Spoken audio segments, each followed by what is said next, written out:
அனைவருக்கும் எனது முதற்கண் வணக்கத்தை தெரிவித்துக் கொள்கிறேன். என் பெயர் வஸ்தி. மரத்தை வெட்டினோம், புவியை வெப்பமாக்கினோம், நெகிழியை புதைத்தோம், மண்ணின் வளமையை குறைத்தோம், சோழில் ஓட்டையிட்டும் ஓயவில்லை மண்ணில் மாசோட்டம். எனக்கு கொடுக்கப்பட்ட தலைப்பு சூழல் பாதுகாப்பு அனைவரின் பொறுப்பு. திருவள்ளுவரையா சொன்னார், மணி நீரும் மண்ணும் மலையும் அணிநீரும் காடும் முடியாது அரண். சுற்றுச்சூழல் என்பது காடுகள், மலைகள், ஆறுகள், கடல் போன்ற இயற்கை பரப்புகளை குறிக்கும். ஆனால் சுற்றுப்புற சூழலானது பல காரணங்கள் மாசடைந்து வருகின்றது. நோயற்ற வாழ்வே குறைவற்ற செல்வம் என்பது பழமொழியாகும். சுற்றுச்சூழல் தூய்மையாக இருந்தால்தான் நாம் ஆரோக்கியமாக வாழ முடியும். சுத்தமான காற்று, தண்ணீர் மற்றும் உணவு ஆகியவை நம் வாழ்விற்கு இன்றியமையாதவை. சுற்றுப்புற சூழலை பாதுகாப்பது நம் ஒவ்வொருவரின் முக்கிய கடமையாகும். நம்மை சுற்றியுள்ள நிலம், நீர், காற்று என அனைத்தும் மாசடைந்து வருகின்றன. நிலமாசு எப்படி ஏற்படுகின்றது? நிலமாசு என்பது ரசாயன நிலத்துடன் கலப்பதால் ஏற்படுகின்றது.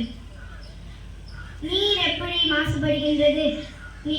தொழிற்சாலை கழிவுகளை நீர்நிலைகளிலிருந்து நீரானது மாசுபடுகின்றது. காற்று எப்படி மாசுபடுகின்றது? காற்றானது வாகனங்கள், தொழிற்சாலையிலிருந்து வெளியேறும் நச்சு புகையினால் மாசுபடுகின்றது.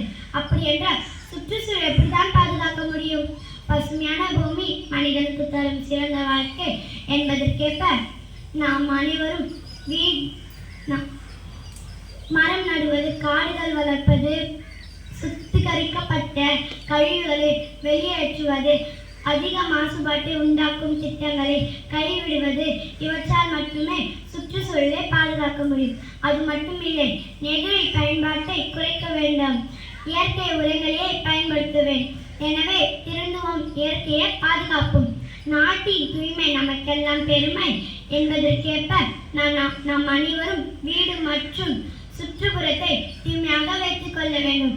செயற்கையை விரும்பி இயற்கையை அழிவது இயற்கை மட்டுமல்ல, நம் வாழ்க்கையும் தான் என்று கூறி வாய்ப்புக்கு நன்றி தெரிவித்து எனது உரையை இத்துடன் நிறைவு செய்கிறேன். நன்றி, வணக்கம்.